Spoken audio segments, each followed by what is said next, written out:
pinaparating sa atin ng ating mga puting ahas, mga palangga. Lalo na ikaw, Sas, Joey, lahat tayo na maingay, Attorney Trixie, sino pa bang mga pala? Mother Pebbles. Si Mother Pebbles, ang pinapakita naman ni Mother Pebbles, mga puwet niyang maganda pa. Ang kanyang buli na maganda pa sa Feslak ni Lisang Cordoroy. Okay? Anong ibig ko sabihin? Pinag-iingat tayo na pwedeng panghimasukan, when I say pwedeng panghimasukan, ang ating mga private messages.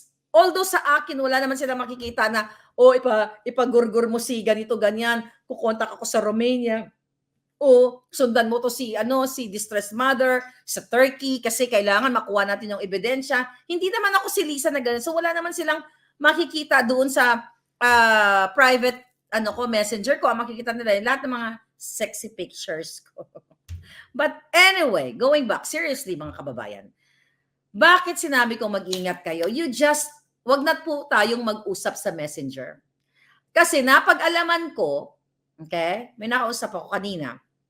Sabi sa akin, Miss Marlica, mag-ingat ka. Tina-target ka na. Mag-ingat ka sa mga messages mo. Sabi ko, sir, ganun-ganun na lang ba nila nabubuksan yung ating Facebook? Sabi niya, actually, Miss Maharlika, dumadaan yan. May mga approval dapat yan. May mga, bago ka magbukas o buksan mo ang Facebook Messenger o yung social media, kung mayroong court order or talagang merong what do you call that, legal process. Tapos sabi niya sa akin, Miss Marlica, sa panahon ni Marcos Jr. at ni Lisa, sa tingin mo, dadaan sila sa legal process? Sabi niya, be careful. You know what? True enough. Kanina, mga kababayan, naalala niyo yung post natin? Yung kinanta ni Engkar, yung kinanta natin kagabi. Ito Ito, dito sa Maharlika Network, kasi dalawa po yung ating Facebook page. Okay, yan. Kung di pa kayo nakapalo, ay ang Maharlika Network, akin yan, 42,000 followers. So ngayon, pinost natin kagabi ito. Itong kinanta ni Engkar, yung ito. Pagising sa umaga, bangag pasikuting, kakasinghot,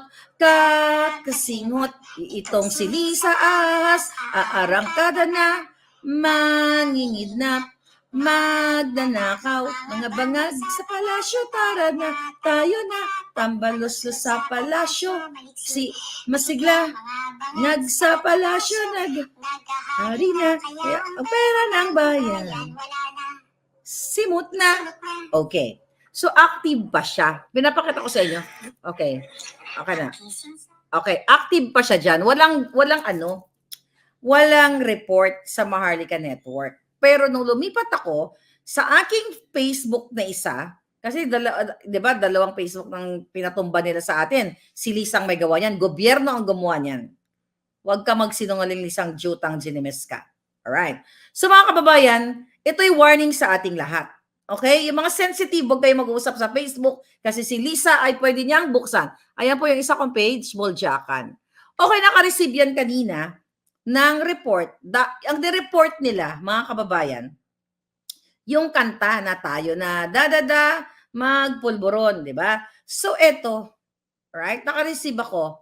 Ayan. Sabi niya dito, we remove your post. Okay. Ayan, Maharlika Network. Ayan, ito. Senior ko kasi.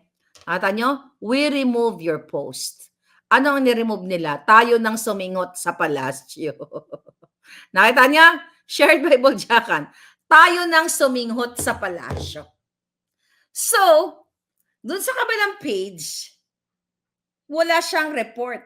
Ang ni-report nila itong Boljakan kasi medyo mas maraming follower. Bakit nila ni-report yung ano masama doon? Tayo nang suminghot ng pulburon. So, tama. Actually, nung sinabi sa akin ng ating puting as, na Miss Marlica, mag-ingat ka, tinatarget ka na ngayon. Mag-ingat ka sa mensahe ka, sir, wala silang makikitang incriminating sa aking messenger kasi lahat doon mga nude pictures ko. So, anyway. So, nire-report nila. Kaya, SAS warning ito. Okay? Kaya SAS, Joey, Attorney Trixie, Mother Pebbles, lahat kayo ng mga palangga. Alright? Marami tayo dyan mga palangga. Anong ibig sabihin nito? 'wag na tayong makipag-usap sa Messenger, you use app. Kung ano man ang app na komportable kayo. Marami namang app diyan, eh.